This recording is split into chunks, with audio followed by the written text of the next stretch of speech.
میں کہ دیکھو کتنی واضح بات کرتا ہوں, میں کہتا ہوں دوسری شادی کرو, لوگ کہتے ہیں اس سے کیا سکون ملے گا, میں کہتا ہوں نہیں, ٹینشن ملے گی, پھڈے کھڑے ہو جائیں گے. تو لوگ کہتے ہیں پھر ترغیب کیوں دے رہے ہو؟ بھائی آخرت کے لیے ترغیب دے رہے ہیں. ان عورتوں کا کیا ہوگا جو بیوہ اور طلاق یافتہ سڑ رہی ہیں, مر رہی ہیں, برباد ہو رہی ہیں, زنا کر رہی ہیں, ان کو بچاؤ نا زنا سے, خود بھی بچو گے زنا سے تو حلال میں تو ٹینشن ہے نا. اب آپ مجھے بتاؤ, میں نے 2 شادیوں کی ترغیب دے کے آپ کی ٹینشن کم کر دی یا بڑھا دی؟ بڑھا دی نا. تو ہمارے پاس تو دنیا کا پیکیج ہی نہیں ہے, ہم تو آخرت کی بات کر رہے ہیں. تبھی مجھ میں یا علماء میں اور جو موٹیویشنل اسپیکرز ہیں ان میں بڑا فرق ہوتا ہے. موٹیویشنل اسپیکر آپ کی دنیا کو فوکس کرتا ہے, وہ کبھی بھی آپ کو دوسری شادی کی ترغیب نہیں دے گا, وہ مر جائے گا. آپ کسی سائیکیٹرسٹ یا سائیکولوجسٹ کے پاس چلے جائیں, مر جائے گا, کبھی دوسری شادی کی ترغیب نہیں دے گا آپ کو. وجہ اس کی ہے کہ اس کا تو کام ہی آپ کی مینٹل ہیلتھ, وہ کہے گا بھائی اپنے آپ کو کیوں ٹینشن میں ڈال رہے ہو. وہ آپ سے پوچھے گا پہلی میں خرابی کیا ہے. اگر آپ نے کوئی ویلڈ خرابی بیان کر دی تو شاید آپ کو کہے کہ کر لو آپ. ہمارے پاس جب آؤ گے تو ہم کہیں گے کوئی خرابی نہیں ہے تو کرو, کیونکہ فَانكِحُوا مَا طَابَ لَكُم مِّنَ النِّسَاءِ, اللہ کہہ رہے ہیں جو تمہیں پسند آئے ان میں 2 3 4 سے کرو, تو پہلے بھی پسندیدہ ہونی چاہیے. اب آپ پھر وہی کہیں گے یار مفتی صاحب نے ہمارے مینٹل لیول سے اوپر کی باتیں کرنا شروع کر دی. اللہ نے قرآن میں کہا جو تمہیں پسند آئے ان میں 2 3 اور 4 سے کرو. تو اللہ نے یہ نہیں کہا کہ پہلی والی ناپسند ہو تو پھر دوسری سے کرو, وہ بھی خراب نکلی تو پھر تیسری کر لو, تینوں ہی نالائق نکلی تو چلو اب ایک آپشن اور ہے, ایک ٹرائی اور کر کے دیکھ لو. اگر کوئی سائیکیٹرسٹ یا سائیکولوجسٹ آپ کو ترغیب دے گا 4 شادیوں کی تو اس کا اسٹائل یہ ہوگا, سمجھ میں آ رہا ہے, کہے گا بھائی تیری پہلی میں کیا خرابی ہے. فرض کر لو میں سائیکولوجسٹ ہوں, آپ ڈپریشن میں ہو, آپ کو بیگم سے مسائل چل رہے ہیں اور آپ میرے پاس آئے اور مجھے کہنے لگے مفتی صاحب میری بیگم میں یہ خرابی, وہ نہ شکل اچھی ہے, نہ بات اچھی طریقے سے کرتی ہے, نہ اس کی ماں کا بیہیویئر اچھا ہے, نہ اس کے بھائی اچھے ہیں, سالے بھی 2 نمبر ملے وغیرہ وغیرہ, اتنی ڈپریشن میں, آپ ٹینشن میں. تو میں آپ کو کہوں گا پہلی چونکہ بالکل بھی اچھی نہیں ہے لہذا آپ دوسری شادی کر لو. آپ نے دوسری کی, وہ پہلی سے بھی زیادہ بدتر نکلی. آپ پھر میرے پاس آ رہے ہو, میں ڈاکٹر ہوں, تو یہ میں آپ کو بتا رہا ہوں مذہبی اسکالر میں اور ڈاکٹر میں فرق. ڈاکٹر صرف آپ کی دنیا کو فوکس کرے گا, آپ کی صحت کو, ہیلتھ کو فوکس کرے گا. ہم تو بعض دفعہ آپ کا بیڑا غرق کریں گے, اپنا کیا ہے تو آپ کا نہیں کریں ہم دنیا کے لحاظ سے. ویسے تو دنیا کے لحاظ سے بھی ہوتا نہیں ہے اینڈ یعنی, لیکن فرض کر لو, اور میرا ہوا بھی نہیں ہے, کہیں آپ سمجھے کہ مجھ سے آپ کو پتہ نہیں بیڑا غرق ہو گیا, تو ہمارا بھی بیڑا غرق کرنا چاہ رہے ہیں. اللہ پہ جب اعتماد کر کے کوئی کام کرو گے تو اسباب سے پھر نہیں ہوتا. تو کامیابی کے نقشوں میں اللہ ناکامی پیدا کرتا ہے, ناکامیوں کے نقشوں میں اللہ کامیابی پیدا کرتا ہے. جس چیز کو آپ ٹینشن کا ذریعہ سمجھتے ہو وہ نہیں ہوتی, تو وہاں سائنس فیل ہو جاتی ہے سب. خیر, میں اگر ڈاکٹر ہوتا تو آپ پھر آتے, مفتی صاحب آپ, مفتی نہیں ڈاکٹر صاحب آپ کے مشورے پہ دوسری کی, وہ بھی آڑی ترچھی نکلی, اب تو دونوں مل کے میرے سر بجا رہی ہیں. تو میں پھر آپ کو کیا کہوں گا اگر میں ڈاکٹر ہوں گا, یار اب تو ظاہر ہے بیوی کے بغیر تو گزارا نہیں ہے, تمہاری بیوی تمہیں نہ سال گزر جائے قریب نہیں آنے دیتی, اور تم چھوڑو گے تو تمہارے سالے تمہیں, پہلے تو طلاق کا مشورہ دیا جائے گا نا, چھوڑو گے تو تمہارے سالے تم پہ کیس کر دیں گے, تو اب یہی آپشن ہے کہ ایک اور کر لو. آپ آئے بھائی اتفاق سے وہ تیسری بھی 2 نمبر نکلی اور آپ نے ثابت کر دیا, تو پھر وہ کہے گا چلو مجبوری ہے, ایک چانس رہ گیا ہے اکارڈنگ ٹو اسلام, آپ ایک اور کر لو. بلکہ وہ پہلے ہی اگر مسلمان ہوگا تو کہے گا, مسلم نہیں ہوگا تو گرل فرینڈ پہ لگا دے گا شروع میں ہی. وہ کہے گا تم کمبخت, تمہیں پہلی شادی کی ضرورت کیا تھی. کیونکہ آج کل جو غیر مسلم سائیکولوجسٹ ہیں, جو ڈاکٹرز ہیں نفسیات کے, انہوں نے گرل فرینڈ کو پروموٹ کرنا شروع کر دیا ہے. آپ کلپ سنیں ان کے, پتہ چل جائے گا آپ کو. وہ کہہ رہے ہیں یہ شادی وادی کرو ہی نہیں, آپ کی دماغی ہیلتھ کے لیے نقصان دہ ہے گرل فرینڈ. اب ایسے کلپ بھی مارکیٹ میں آنا شروع. انسان فطرت سے ہٹ رہا ہے نا, تو جو کام پہلے گدے گھوڑوں کا تھا اس پہ ڈاکٹروں نے لگانا, لوگوں کو ڈالنا شروع کر دیا. کتے بلوں کا کام ہے بغیر ریلیشن کے مادہ کی طرف جانا, تو گرل فرینڈ کا کوئی رشتہ تھوڑی ہوتا ہے. تو یہ ہے جب مذہب نہ ہو نا زندگی میں, تو پھر یہ حیوانگی آتی ہے. اب آپ فرض کر لیں کہ میں وہ ڈاکٹر نہیں ہوں, اب میں کیا ہوں, اب میں مفتی طارق مسعود ہوں. اب آپ میرے پاس آئے کہ جی مفتی صاحب میں آیا ہوں ذہنی ہیلتھ کے سلسلے میں آپ سے ملاقات کے لیے حاضر ہوا ہوں. میں نے سنا ہے کہ آپ لوگوں کو خوش رہنے کے ٹوٹکے بھی بتاتے ہیں. آپ لوگوں کو خوش رہنے کے, منہ سے تو پھوٹ لو, روزہ ہمارا بھی ہے خالی آپ کا نہیں ہے, سوری منہ سے بول لیں, پھوٹنا غلط لفظ ہے, نامناسب لفظ ہے, غیر اخلاقی لفظ ہے. تو اب آپ میرے پاس آئے, یہ میں بتا رہا ہوں مذہبی اسکالر کا کام کیا ہے اور آج کل وہ کر کیا رہا ہے. وہ سرسوں کے تیل کے ناخن پہ لگانے کے فضائل سنا رہے ہیں آج کل. وجہ کیا ہے, لوگوں کو دنیا میں دلچسپی ہوتی ہے تو وہ دنیا کا منجن بیچنا پڑتا ہے. آخرت کی باتیں کرو گے تو پھر وہ کہیں گے یار یہ تو وہ قبر کی باتیں کر رہے ہیں, اور یہ تو عجیب سے, یہ تو ہمیں اور دوسری شادی میں الجھا دیا انہوں نے, تو ہم پہلی سے بیزار ہیں, یہ کہہ رہے ہیں 4 کرو. تو کرو تو صحیح, اللہ کے لیے, بیزار ہونے کے لیے کرو, ٹینشن کے لیے کرو. کچھ کام اللہ کے لیے کیے جاتے ہیں, نتیجے اس کے بڑے اچھے ہوتے ہیں. فجر میں آیا نا کل وہ بندہ کیسا بیچارہ لڑکڑاک, دوسری میں سمجھا اس نے کی ہے, وہ پھر بتاؤں گا, میں نے تراویح کے بیان میں بتایا تھا. اچھا خیر, تو اب سمجھو کہ میں ڈاکٹر نہیں ہوں, اب میں کیا ہوں, مفتی ہوں. اب میرے پاس آیا کہ مفتی صاحب میں ریلیکس ہونا چاہتا ہوں, میرا دماغ بالکل, تو کیا میں شادی کر لوں؟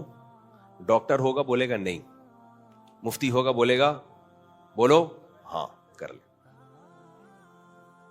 شادی ہو گئی, آپ آئے, آپ نے کہا مفتی صاحب میری پہلی بیوی بالکل بہترین ماشاءاللہ, خوبصورت بھی ہے, اچھے اخلاق کی بھی ہے, ہنسی خوشی زندگی گزر رہی ہے. کسی نے کسی مولوی کا بیان سنا دیا دقیانوس قسم کا, فنڈامنٹلسٹ, بنیاد پرست, کے ایک اور کر لو. تو میں آپ سے مشورہ لینے کے لیے آیا ہوں کہ کر لوں جبکہ میری پہلی بیوی میں کوئی خرابی نہیں ہے. اگر میں ڈاکٹر ہوں گا بولوں گا تیرا دماغ خراب ہے کیا, یہی بولوں گا نا. تو آیا دماغی ڈاکٹر کے پاس ہے اور کام وہ کر رہا ہے جس سے دماغ خراب ہو. سیدھی صدق, یہ تو مینٹل ہاسپٹل کا کیس بنتا ہے کہ نہیں بنتا. اس کو ڈاکٹر کہے گا یہ مجھے لگ رہا ہے کہ اس کو میڈیسن کی ضرورت ہے, مشوروں سے زیادہ کس کی ضرورت ہے اس کو. یہ کہہ رہا ہے پہلی میں کوئی خرابی نہیں ہے, اچھی بھلی خوبصورت وائف ہے میری, ہنسی خوشی زندگی گزر رہی ہے, مجھے اس پہ ٹرسٹ, اسے مجھ پہ ٹرسٹ. سبحان اللہ, سبحان اللہ کہنے کا دل چاہ رہا ہے کہ نہیں چاہ رہا. ایسا ہوتا نہیں ہے نا, لیکن ایک مثال دے رہا ہوں. تو فرضی دنیا میں ہو بھی جاتا ہے. تو میں سوچ رہا ہوں ایک اور کر لوں. اب یہ بھی نہیں کہ کسی کے عشق میں گرفتار ہو گیا, بیٹھے بیٹھے کچھ ہوا ہے, بیٹھے بیٹھے کیا ہوا, انڈا موڑ کے قریب کہیں رہتا ہوں تو کوئی جراثیم یہاں سے وہاں چلے گئے. یا تو معاشقہ ہو گیا نا, تو اس میں بھی ڈپریشن میں چلا جاتا ہے, تو ڈاکٹر مشورہ دیتا ہے یار اس اسٹریس سے نکلنے کا طریقہ یہی ہے کہ شاید کوئی معاشقہ بھی نہیں ہوا, وہ ویسے ہی بیٹھے بیٹھے. تو میں اگر ڈاکٹر ہوں گا تو میں بولوں گا بھائی تیرا دماغ ہو گیا ہے خراب, جب تم دونوں میں محبت بھی بہت ہے اور کوئی ریلیشن میں کوئی دراڑ بھی نہیں ہے, ہنسی خوشی زندگی, تمہیں اللہ نے اولاد بھی دی, تو اپنے پریوار کو سنبھالو. ہندی الفاظ بھی استعمال کروں گا, اتنا خوبصورت پریوار ہو گئی تمہاری چمتکار. سمجھ رہے ہیں نا. تو کیوں دماغ خراب ہو گیا, اپنے آپ کو عذاب میں ڈال رہے ہو, اور تنخواہ بھی درمیانی سی ہے, کوئی کروڑ پتی نہیں ہوں. لیکن اگر میں مفتی طارق مسعود ہوں گا تو میں مشورہ کیا دوں گا آپ, کیونکہ میں مذہبی اسکالر ہوں. سمجھ رہے ہو, میں وہ مشورہ نہیں دوں گا جس سے آپ خوش ہو جاؤ, اور میں صرف وہ مشورہ جو صحیح ہو اسے دینے سے اس لیے رکوں گا بھی نہیں کہ اگر میں نے وہ مشورہ دیا تو آپ مجھے بے وقوف کہنا شروع کر دو. کہہ دو بھائی, کوئی بھی کسی بھی وقت کچھ کسی پہ فتویٰ لگا سکتا ہے. میں وہ مشورہ دوں گا جس کا میں پابند ہوں. کس کی طرف سے؟ اللہ کی طرف سے. میں کہوں گا بھائی دیکھو, سیدہ عائشہ رضی اللہ تعالی عنہا سے نبی صلی اللہ علیہ وسلم کو محبت نہیں, بے پناہ محبت تھی. اتنی کامیاب شادی انسانی تاریخ میں شاید اس کی مثال نہ ملتی ہو جو سیدہ عائشہ اور سید الانبیاء محمد صلی اللہ علیہ وسلم کی ہوئی ہے. اتنی کامیاب شادی. اور یہ یک طرفہ محبت نہیں، دو طرفہ محبت. امی عائشہ کی جو نبی سے محبت تھی اس کے واقعات تو حدیث کی کتابوں میں بھرے ہوئے ہیں. اس کے باوجود ہمارے نبی صلی اللہ علیہ وسلم نے آپ کے بعد 1 نہیں، 2 نہیں، 3 نہیں، 4 نہیں، 5 نہیں، 6 نہیں، 7 شادیاں کی ہیں اس کے بعد. اور قرآن بھی کہہ رہا ہے فَانْكِحُوا مَا طَابَ لَكُم مِّنَ النِّسَاءِ. ابھی میرا دوسری شادی پہ بیان نہیں ہو رہا، ابھی تو میں بتا رہا ہوں کہ مذہب میں اور عام جو ڈاکٹرز اور جو موٹیویشنل اسپیکر آپ کو گائیڈ کرتے ہیں ان کی گائیڈنس میں کافی بولو فرق ہے. تبھی لوگ ان کو اس لیے سن رہے ہوتے ہیں کہ یار وہ ہم سے جو باتیں کر رہے ہیں کہ وہ بڑی ہماری دنیا بنا رہے ہیں، اور یہ مولوی لوگ بیڑا غرق کر رہے ہیں. سوال پیدا ہوتا ہے مذہب بیڑا کیوں غرق کر رہا ہے؟ وہ ابھی میں آ رہا ہوں. بظاہر ایسا لگتا ہے یہ تو مذہب بیڑا غرق کر رہا ہے نا. بھائی مولانا تو وہ بات کر رہے ہیں جو اللہ نے کی ہے، لیکن نتیجہ کیا نکل رہا ہے اس کا؟ سوسائٹی میں اچھا والا گھر خراب ہو رہا ہے، بلا وجہ کچھ بھی نہیں ہے، کوئی پرابلم بھی نہیں، پھر بھی کر رہا ہے. تو میرے پاس آؤ گے تو میں تو بولوں گا فَانْكِحُوا مَا طَابَ لَكُم مِّنَ النِّسَاءِ. اللہ میاں بھی کہہ رہے ہیں جو تمہیں پسند ہو ان میں سے 2 2 3 3 4 4 سے کرو. میں کہوں گا پہلی بات اللہ نے ایک کا تو تذکرہ ہی نہیں کیا. اللہ شروع کہاں سے کر رہے ہیں؟ 2 2 3 3 اور 4 4. تو دونوں پسندیدہ ہونی چاہیے. کیا خیال ہے بھائی؟ ماں طابہ کا مطلب جو تمہیں پسند ہو، پسندیدہ عورتوں سے کرنا ہے، ناپسندیدہ سے نہیں کرنا. وہ ایک صاحب نے مجھ سے پوچھا لو میرج جائز ہے؟ میں نے کہا نفرت میرج جائز ہے، لو میرج کہاں سے جائز؟ لو کا الٹ ہیٹ میرج. ہاں لویریا میں مبتلا ہونا اور ٹھرکی بن کے لو کے پیچھے بھاگنا یہ حرام ہے، ناجائز ہے. تو کہ ایک مشہور ہے نا محبت کی شادیاں ناکام ہوتی ہیں. ایک صاحب نے میرے سامنے کہا پھر نفرت کی کامیاب ہوتی ہوں گی، جسے دیکھ کے نفرت ہو جائے نا وہیں شادی کرو. تو ایسا اسلام تھوڑی ایسی باتیں کہے گا. خیر، تو میں آپ سے کیا کہوں گا بھائی، تمہاری پہلی بہت اچھی ہے تو اللہ نے کہا جو پسند آئیں پسندیدہ میں سے 2 2 3 3 اور 4 4 سے کرو. سب پسندیدہ ہی ہونی چاہیے. اور اگر تمہارے اندر تپڑ ہی نہیں ہے، بسوں کے پیچھے لکھا ہوتا ہے تپڑ ہے تو پاس کر ورنہ برداشت کر. اگر تپڑ نہیں ہے دونوں کا ہی نہ بیڑا غرق کر دو. بعض دفعہ نہیں تپڑ ہوتا، اب آتے ہیں ایسے لوگ بھی، دوسری شادی کرتے ہی لگڑانے لگے، الائنمنٹ آؤٹ ہو گئی، ڈپریشن میں گئے تو گیپ آ گیا ہڈیوں میں، دوسری کو طلاق دے دی یا پہلی کو طلاق دے دی، دوسری کو لٹکا دیا، پہلی کو لٹکا دیا. یہ وہ لوگ ہیں جن کے اندر حوصلہ نہیں ہے. تو ایسے لوگوں کو تو ہم بھی منع کرتے ہیں. جب کوئی آتا ہے نا بے وقوف اس طرح کی باتیں کر رہا ہوتا ہے، میں کہوں تجھ سے نہیں ہو پائے گا. وہ میم چل رہی ہوتی ہے نا، جو کیا ہے وہ اس میں آتا ہے تجھ سے نہ ہو پائے گا. اس کو میں خود کہہ دیتا ہوں تجھ سے نہ ہو پائے گا. تیرے اندر حوصلہ نہیں ہے، تو تپڑ ہے تو پاس کر ورنہ 4 والوں کو دیکھ کے برداشت کر. ٹھیک ہے نہ برداشت کر. تو اب کیا ہے، کوئی بھی کام اللہ کی مدد کے بغیر نہیں ہوتا، لیکن خود بھی تو ہمت کرنی پڑتی ہے نا. تو ایسے کو کے بارے میں اللہ نے فرمایا ان خفتم اللہ تعدلوا فواحدۃ. اگر عدل نہیں کر سکتے، حقوق ادا نہیں کر سکتے، حوصلہ ہی نہیں ہے، تو پھر مجبوری میں کیا رکھو، ایک، وہ بھی پسندیدہ. وہ بھی کیا ہونی چاہیے؟ پسندیدہ. تو شروع میں ہی اللہ نے شرط لگا دی نا. تو اب کیا ہے، اب جب آپ میرے پاس آئیں گے مشورہ لینے کے لیے، میں چونکہ مذہبی اسکالر ہوں بھائی، میں کوئی نفسیات کا ڈاکٹر نہیں ہوں، تو میں آپ کو کیا کہوں گا، آپ کہو گے میری ہنسی خوشی زندگی گزر رہی ہے، پہلی بیوی بہت اچھی ہے اور اس کے لیے میں بہت اچھا، گھر میں بہاریں ہیں، خوشیاں ہیں اور بچے بھی ہیں، اولاد بھی ہے، مزے کی زندگی، نہ مجھے کسی سے عشق ہوا، اچھی بھلی زندگی ہے. مفتی صاحب کہیں کسی کو پتہ نہیں کچھ مسئلہ ہوا ہے، مجھے آ کے کہہ رہے ایک اور کر لو. تو آپ اس کو سمجھاؤ جا کے کیسے کیسے لوگ ہماری سوسائٹی میں پڑے ہوئے ہیں. آپ کا کیا خیال ہے، میں اس کو سمجھاؤں گا؟ میں آپ کو سمجھاؤں. میں یہی آیت پیش کروں گا بھائی بہت اچھی ہے ماشاءاللہ، اللہ ہماری بھابھی کو اور اچھا بنائے، آپ دونوں میں اور محبت بڑھائے، ایک اور کر لے تاکہ ایسی ہی اچھی ایک اور آ جائے. کیا خیال ہے؟ یار یہ مثال نہیں دوں گا. دیکھو جب آپ ہوٹل میں گئے، کڑک سی چائے پی، آپ کہتے ایک اور لیا.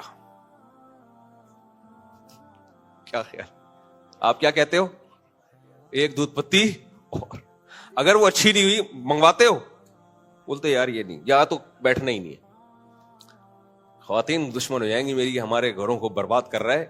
اصل میں برباد نہیں کر رہا, جن کے گھر نہیں بس رہے ان کو آباد کر رہا ہوں میں. اب مجھے بتاؤ اس سے آپ کی دنیا سنورے گی؟ اچھی بلی زندگی ایک اور گئے, پھر جو پھڈے شروع, پھڈے جھگڑے, لوگ پھر مجھے برا بلا کہیں گے یار اس کے بیان میں بیٹھ کے ہمارا ہنستا بستا گھر برباد. وہی سالے جو دیکھنے میں بالکل بھی سالے نہیں لگتے تھے, اب وہ کیا لگنے لگے ہیں؟ سالے. جب ایک بیوی ہوتی ہے تو اس کے بھائی سالے لگتے ہی نہیں ہیں, وہ آپ کو رسپیکٹ دے رہے ہوتے ہیں. بہنوئی آئے ہیں, دولہا بھائی آئے ہیں, آئیے بیٹھیے, تشریف لائیے. کیسی عزت ہوتی ہے دولہا کی اور داماد کی. دولہا بھائی بولتے ہیں نا, بہنوئی کو بولتے ہیں نا دولہا بھائی. دولہا بھائی آئے ہیں گھر میں, امی دولہا بھائی آئے ہیں, بٹھاؤ بیٹا, باہر کب سے کھڑے میں, دولہا بھائی ہے وہ, باہر کیوں کھڑے میں. پھر وہ دولہا بھائی کے نخرے دیکھو, مجھے چائے کا نہیں پوچھا, میں گھنٹے سے بیٹھا ہوں, مجھے کسی نے پانی کا نہیں پوچھا, اس گھر میں عزت نہیں ہے, وغیرہ وغیرہ. لیکن یہی دولہا بھائی دوسری کر کے آئے, بیل بجائے میں آیا ہوں. اب دیکھو اس دولہا بھائی کے ساتھ ہوتا کیا ہے. تو آیا کیوں؟ کل ہوا ہے نا, وہ فجر میں نہیں آیا تھا بندہ, دوسری کر کے آیا تھا. بھاگ کے میرے پاس آتے ہیں جیسے میں نے گن پوائنٹ پہ کروائی ہے ان کی. بھائی ہم نے تو مشورہ دیا تھا, اور پرسنلی کسی کو میں کبھی مشورہ نہیں دیتا, یہ ذہن میں رکھو. کبھی ایسا نہیں ہوتا کسی کو بٹھا کے میں بولوں کہ تو دوسری شادی کر خود سے, یہ کبھی نہیں کرتا. میں بتا دیتا ہوں یہ کرنے کا کام ہے, کرنا تو نے اپنی ذمہ داری پہ ہے, اور مجھے کیا پتا تیرے اندر تپڑ ہے بھی کہ نہیں ہے. تو کرے اور نہ سنبھال پائے تو پھر تو گناہگار میں ہوں گا نا. اس لیے مجھے کیا پتا بھائی, میں کسی کو پکڑ کے ایسے مشورہ تو کر لے ایسا نہیں کرتا. میں جنرلی ایک اصول بیان کروں گا, تو جنرلی اس کو بھی پھر میں اصول بیان کروں گا, بھائی تو بھی کر لے, جب سب کر سکتے ہیں تو کیا مریخ سے آیا ہوا ہے؟ اللہ کا حکم سب کے لیے, تو بھی کر لے, تیرے میں ہمت پیدا کر. تو اچھا بھلا جو اس کی, اب کیا ہوا جب اس نے کر لی ہے تو اب سسرال جا رہا ہے, تو چائے کا پوچھنا تو دور کی بات, گھر میں گھسنے نہیں دے رہے. بیگم نے یہاں آنکھیں رکھ لی, ایک ہنگامے, لڑائی جھگڑے, گالیاں. ایک آدمی کہتا ہے میرے سسر جب میں جاتا تھا احترام میں کھڑے ہوتے تھے, مجھے بتا رہا ہے اپنی کہانی, میرے جوتوں پہ کہتے کئی دفعہ کپڑا مار دیا کرتے تھے, اتنی عزت دیتے تھے. کہہ رہے جب ہم نے دوسری کی ہے ایسی موٹی موٹی گالیاں میں نے اپنے سسر سے سنی ہے. انور مقصود نے معین اختر سے پوچھا نا کہ آپ کے ماموں کیا کرتے ہیں, اس نے کہا گالیاں دیتے ہیں. کراچی کے حالات کی وجہ سے اب صبح شام کیا کرتے ہیں؟ گالیاں.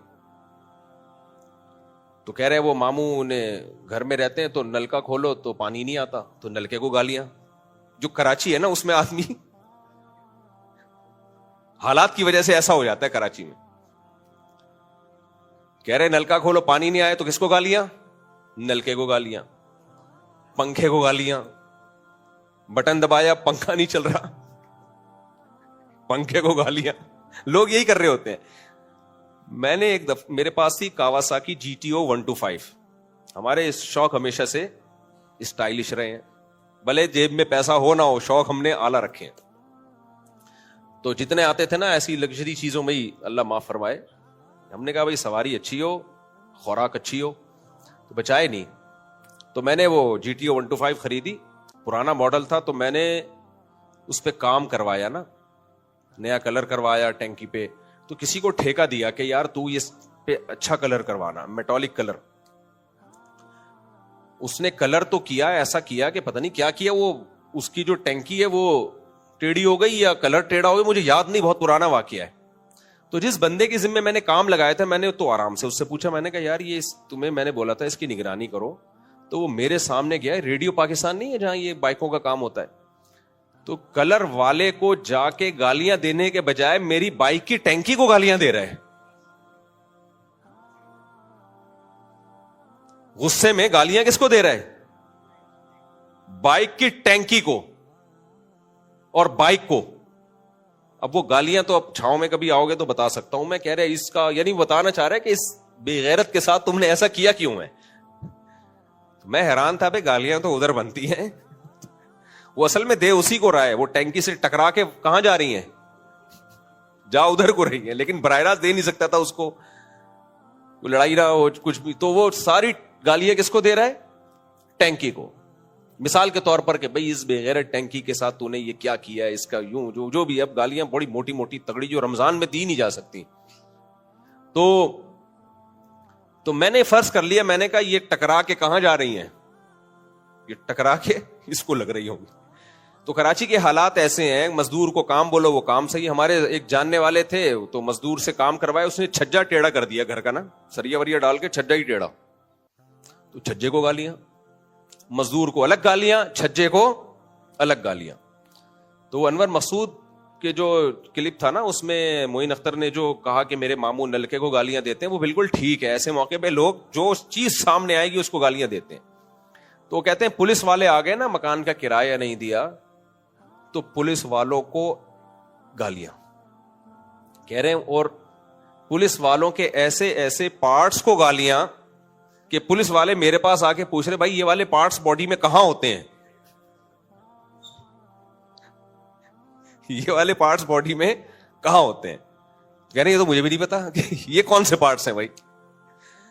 تو یہ کراچی کے حالات ہیں, تھوڑے دن آدمی یہاں رہتا ہے تو وہ گالیاں سیکھ جاتا ہے. تو جب آپ کی دوسری ہوتی ہے, تو وہ جن صاحب نے مجھے بتایا, کہتے ہیں میرے سسر احترام میں کھڑے ہوتے تھے, تو وہ مجھے اب کیا دینے پہ آ گئے, گالیاں.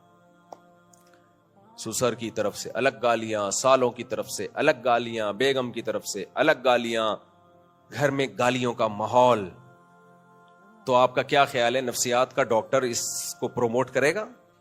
کہے گا یہ مولویوں کے پاس ہے بیڑا غرق, اور ایسے مولویوں کے پاس پھر اس کے پریوار کے لوگ آئیں گے, خاندان والے آئیں گے, بولے گے یار یہ تو گھر برباد کر رہا ہے.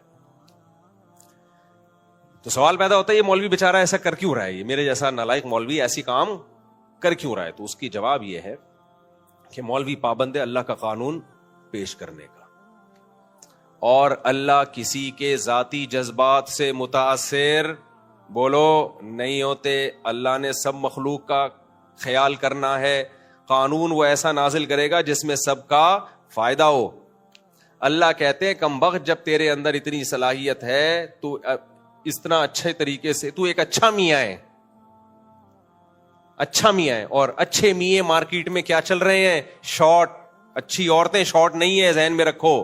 مردوں میں ذمہ داری کا ریشو کم ہے, مرد سربراہ ہے, جو سربراہ ہوتا ہے اس کے لیے ذمہ دار ہونا ضروری ہے. ماتحت کے لیے کوئی بہت زیادہ کوالٹی ہونا اس میں ضروری نہیں ہے. سربراہ کی سلیکشن بہت سوچ سمجھ کے ہوتی ہے. دیکھو کسی ملک کی نیشنلٹی ملنا آسان ہے کیونکہ آپ ماتحت ہو کے رہو گے, اس کا وزیر اعظم بنانا بہت مشکل ہے آپ کو. امریکہ آپ کو نیشنلٹی دے گا, کچھ دیکھے گا آپ میں کچھ چیزیں پائی جاتی ہیں, آپ کو پاسپورٹ دے دے گا. لیکن آپ کہیں چونکہ آپ نے ہمیں پاسپورٹ دیا لہذا ہمیں وزیر اعظم بھی بنا دیں. کہ نہیں, وزیر اعظم کا کرائیٹیریا بہت سخت ہے. مختلف ملک آپ کو نیشنلٹی دے دیں گے, اس میں بھی کچھ معیار ہے ان کا, لیکن وہ اتنا سخت معیار نہیں ہے. لیکن آپ چاہتے ہو کہ علاقے کے کونسلر بن جاؤ, وہاں پہ آپ وزیر اعظم بن جاؤ, نہیں بھائی اس کا کرائیٹیریا بہت سخت ہے. تو پتہ یہ چل, عورت ماتحت ہوتی ہے گھر میں, وہ رعایا کی طرح ہے, وہ عوام کی طرح ہے. مرد گھر کا سربراہ ہے, اس کی ذمہ داری زیادہ, اس میں ڈیسیژن پاور ہونی چاہیے, اس میں بہادری ہونی چاہیے, اس میں غیرت ہونی چاہیے, اس میں وفا ہونی چاہیے. 20 کوالٹی مرد میں ہوں گی تو پھر عورت اس کے ماتحت جائے گی.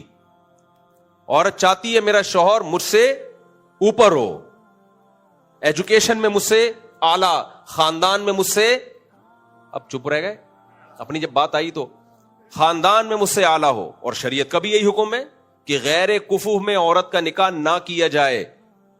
مرد کو اجازت ہے وہ غیر کفو میں نکاح کرے, کمتر میں نکاح کرے. عورت خاندانی اعتبار سے, تعلیمی اعتبار سے آپ سے کم ہے, آپ نکاح کریں, ترغیب ہے. عورت کو ترغیب نہیں ہے, عورت کو ترغیب نہیں, بلکہ غیر کفو میں باپ کی اجازت کے بغیر نکاح کر لے گی تو نکاح کا لدم ہوگا. کفو کا لفظ معلوم ہے نا, پیرالل, جوڑ کا رشتہ. جو لڑکا 8ویں کا بھاگا ہوا ہے وہ PhD اسکالر کا ہم پلہ اور کفو بولو نہیں ہو سکتا. لیکن 8ویں میں فیل لڑکی وہ ایک ڈاکٹر کے ماتحت ہو سکتی ہے, نکاح ہو سکتا ہے, اس میں کوئی حرج نہیں ہے. لیکن آج کل الٹا ہو رہا ہے معاملہ. تو سربراہ کی جو معیار ہے وہ بہت سخت ہے. تو اس لیے اسلام نے کہا کہ مرد چونکہ سربراہ ہے اور سربراہ کی کوالٹی چند لوگوں میں ہی ہوتی ہے, تو مرد اور عورت کا گروتھ ریشو اگر برابر بھی ہو تو سارے مرد نکاح کے قابل اللہ نے پیدا کیے نہیں ہے. کچھ لوگوں کو کنوارا رہنے کے لیے, چرس پینے کے لیے, ہیروئن پینے کے لیے, شراب پینے کے لیے, کرمنل ایکٹیویٹی کے لیے, کچھ شیطان کا بھی تو کچھ کام ہوگا نا اس میں, جبکہ یہ اخلاقی بیماریاں عورتوں میں ان کا ریشو کم ہے. تو اس لیے نکاح کے قابل مرد مارکیٹ میں تھوڑے ہی ہوتے ہیں. اگر مرد کو 4 کی اجازت نہ دی جائے, ترغیب نہ دی جائے, تو عورتیں مجبور ہوں گی کم تر نیچ لوگوں سے نکاح کرنے پر. اعلی خاندان کی ہوگی, پڑھی لکھی ہوگی, جائے گی میٹرک بھگوڑے میں, تو پھر طلاقیں ہوں گی جو کہ ہو رہی ہیں. سمجھ میں آ رہی ہے بات کہ نہیں آ رہی ہے؟ پھر کیا ہوں گی؟ آج تو میں تو خود نکاح پڑھاتا ہوں, ڈاکٹر لڑکیوں کے میٹرک والوں سے نکاح پڑھا رہا ہوں میں. وہ بھی پتہ نہیں ہوتا کم وقت نے میٹرک کیا بھی ہے کہ نہیں کیا. مجھے تو لگتا ہے 8ویں پڑھ کے چھوڑ کے بھاگ گیا تھا.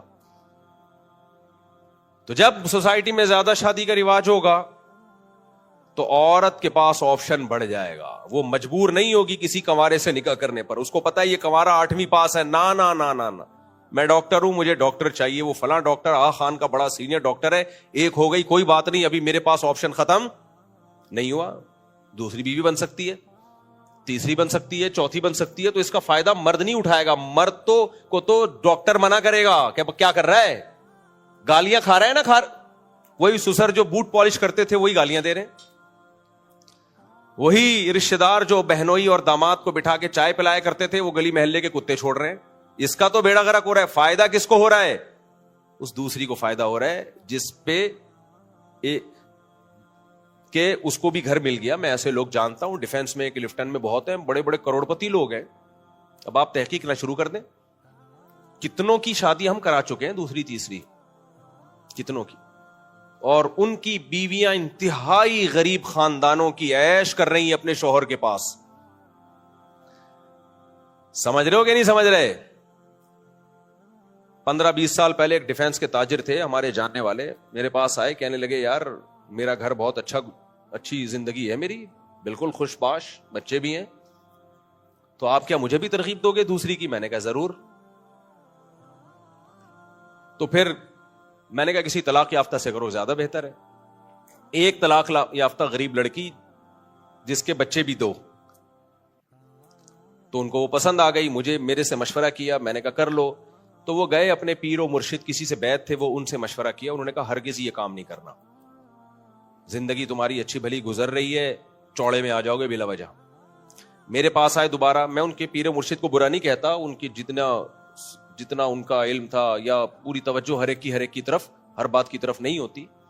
تو میرے پاس آئے, میں نے کہا مجھے ایک بات بتاؤ, وہ جو طلاق یافتہ غریب لڑکی جس سے آپ شادی کر رہے ہو, اگر وہ آپ کے پیر و مرشد کی بیٹی ہوتی اور پھر آپ جیسے کروڑ پتی, اور جوان بھی, صرف کروڑ پتی نہیں, جوان بھی ہے, ہینڈسم بھی ہے, پیسے والا بھی ہے, زیادہ ڈیٹیل میں جاؤں گا تو پھر پکڑا جائے گا. تو میں نے کہا کہ اگر ان پیر صاحب کی بیٹی ہوتی, تو اگر پیر صاحب نہ کرتے آپ سے اپنی بیٹی کی شادی, تو بیٹی پہ ظلم ہوتا. بیٹی کہتی ابا آج میرے پاس ایک آپشن آیا تھا, ایک جوان لڑکا مل رہا ہے مجھے جو پیسے والا بھی ہے, جو مجھے بہت ہائی اسٹینڈرڈ کی لائف دے سکتا ہے. تو اگر منع کرتے تو یہ بیٹی پہ ظلم ہوتا, اور اگر منع نہ کرتے تو سوال پیدا ہوتا ہے, اپنی بیٹیوں کے لیے اصول کچھ اور, دوسروں کی بیٹیوں کے لیے اصول کچھ اور. پیر صاحب اپنی بیٹی پہ تو دوسری پہ راضی ہو گئے, اور اپنے مرید کو کسی کی بیٹی سے شادی نہیں کرنے دے رہے, تو یہ تو پیر ہی غلط ہے. اس کو تو منگل ہونا چاہیے پیر کے بجائے. کیا خیال ہے بھائی؟ میں نے کہا پیر صاحب سے بدگمان نہ ہو, پیر اچھے آدمی تھے, کوئی برے نہیں تھے. میں نے کہا نہیں ہوتا, ہر ایک کا دماغ ہر چیز کی طرف نہیں جاتا. ہم لوگ چونکہ ہندوؤں کے ساتھ اتنا ٹائم ہم نے گزارا ہے کہ ہمارے اندر لاشعوری طور پر وہ والے جراثیم آ گئے. تو وہ ایک دم سمجھ گیا بھائی یار بات تو معقول ہے. کہہ رہے پھر نکاح آپ پڑھائیں. میں نے کہا پڑھا دیتے ہیں نکاح. الحمدللہ 15-20 سال ہو گئے ان کی شادی کو. الگ فلیٹ لے کے دے دیا, بیگم کو گاڑی بھی لے کے دے دی, بیگم کی ٹھیک ٹھاک جیب خرچی بھی, بولو ٹھیک ٹھاک جیب خرچی, اور اولاد بھی ہو گئی اس سے. تو اب مجھے ایک بات بتاؤ, وہ نفسیاتی ڈاکٹر کی تو ایسی کی تیسی ہو گئی نا, جو نفسیات کے ڈاکٹر, ٹھیک ہے ٹینشن اٹھائی اس آدمی نے, ٹینشن تو ہوئی نا,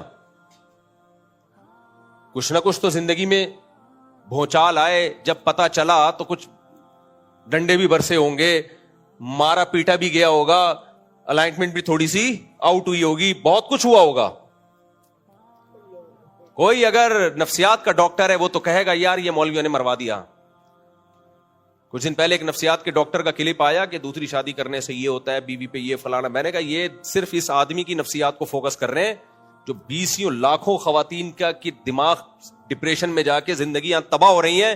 اس ڈاکٹر کو ان سے کوئی غرض نہیں ہے. یہ فرق ہے اللہ کے قانون میں اور انسانوں کے قانون میں. سمجھتا ہے کہ نہیں سمجھتا ہے؟